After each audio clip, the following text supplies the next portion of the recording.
So this is gonna be like an in-depth tutorial to drop glitch sips. Just gonna find. I think this is a pretty good spot to show it. I hope I have a. I don't know if I have a weapon on the save. Let's see. But yeah, this is gonna explain it. It doesn't really matter where we are as long as. Okay, this was a absolutely horrible save. Good job, me.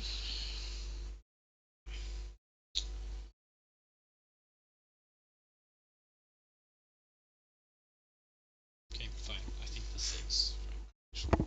Okay, so drop glitch sips are pretty weird, but the way they work is that when you since sips are still using the rewind system means that time is going back, which is why the last input you do in a sip is the first one getting sipped. Like for example, if I do jump, backflip sip, and then rewind, and the sip order will be backflip and then jump.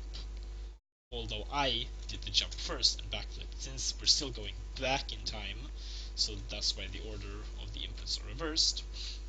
The same kind of apply here for the drop glitch here, because we're throwing the weapon, and throwing the weapon takes time, so when we're rewinding, this action of throwing the weapon is happening in the rewind.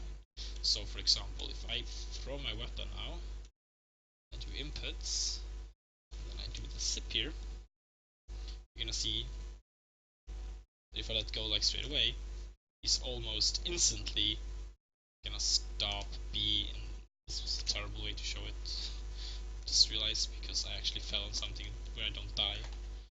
But basically, if I so the best way I guess to explain it is, see, I have the weapon right now up there by my life bar. Now it's gone. Now I do inputs. Now I sip, and now when I sip, you see the weapon come back. And there you saw me fall quite far. You'll see the weapon come back, and so basically, when the weapon comes back, when you're winding, is when he starts to be in the animation.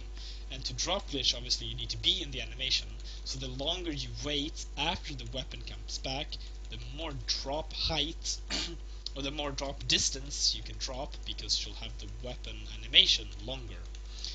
That's why if you release the sip as soon as the weapon comes back, you can only fall a tiny amount before the drop glitch animation is going to break, since you have only rewound a very short duration of holding the weapon in the animation. I hope that made sense. So obviously, since the animation is a limited time, it only stands like this for like 2 seconds. That means you can only hold this animation while sipping for about 2 seconds. So if you hold too long, the animation is going to be completely over and you're just going to fall to your death. So you have a limited time when you can release to not die, which is something you're just going to have to learn how long you can hold without dying. But basically, if I do this like this, and you can look when the weapon comes back, we'll see now. Weapon comes back. I release almost immediately. I still don't die. I was gonna try to show off how it looks like when I die there, okay? Let's make this differently. Let's do this with the jump. I guess the jump will showcase it better. So jump. You'll see better what I mean.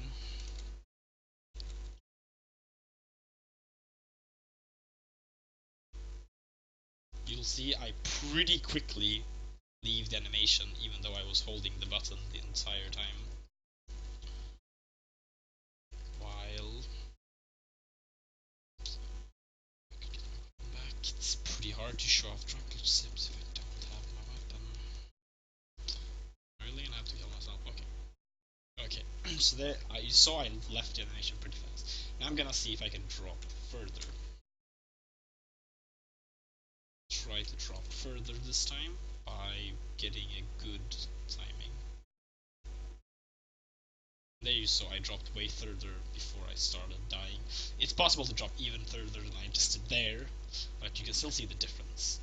If you release in a more appropriate time, which means a longer time has been spent with the weapon back in your hand, the longer you can fall. That's essentially it.